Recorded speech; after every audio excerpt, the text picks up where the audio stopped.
it's Victoria Rivera speaking again, and this is my last chapter overview. Chapter 8 is titled For Richer or for Poorer.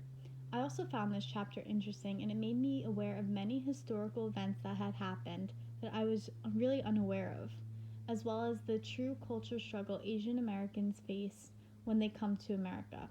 For instance, when Asian families arrive to America, they go on different paths with the same dream, and still through this sort of Asian filter that we talked about before.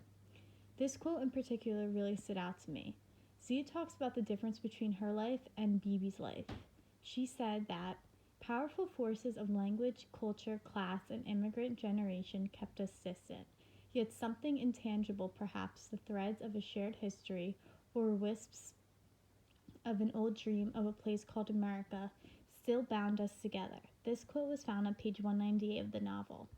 It was fascinating to see how their culture was not the thing keeping them together, yet their dream to be successful in America was the only thing that rooted their relationship, along with their shared hardships in the battle for equality in America.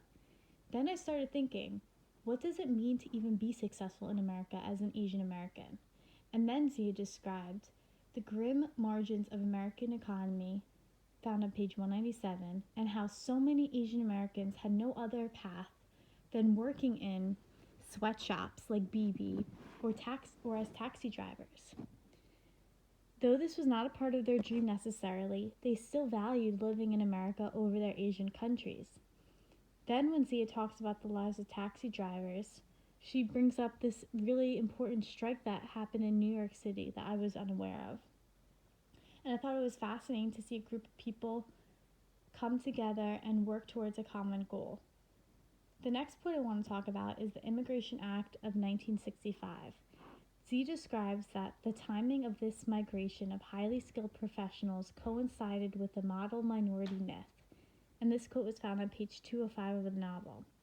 Though she talks about the employment of Asian Americans and how they make up most of the workforce in our country in these sweatshops, she also talks about how the Immigration Act gave some Asian Americans a new path towards other kinds of occupations.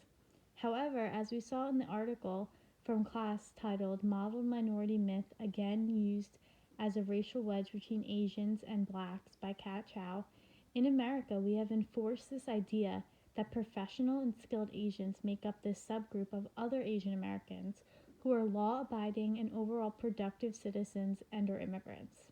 But as Chow describes, by enforcing this concept, we then say that we promote the idea that African Americans make up the opposite, which are crime-associated welfare recipient citizens and or immigrants. In another article we read in class titled, I Tried to Fight Racism by Being a Model Minority, but then it backfired, Yasmin describes her life journey to embody this sort of a model citizen by being productive, active in the community, and law-abiding, but then realizes, like Zia, how this term, model minority, is in fact a myth and is unachievable, though perceived by society on the outside. On a different note, the chapter ends with the challenge of maintaining culture from generation to generation amongst Asian Americans. Zia states, tension between a broader social vision and traditional expectations may link the children of middle-class South Asians to the working class and poor. This quote is found on page 215. In this quote, Zia discusses the discrepancies in life goals and values between the older generation of Asian Americans and the younger generation.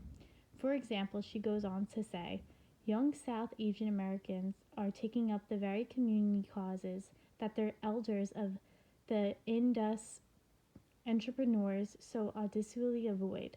These leaders are stepping forward as the outspoken and empowered children of post-1965 immigrants, eager to take their place in America. This quote was on page 223. There is this sort of union of young South Asian Americans who want to discover life for themselves without following in the same path as their parents. I feel that this topic is the same throughout all ethnic backgrounds and families in America. From generation to generation, we see the shift in values, and this can even apply to the generation and young adults we have now in our generation compared to our parents. Many young adults value attaining a college education and steady job over getting married early on and raising a family, like our parents may have.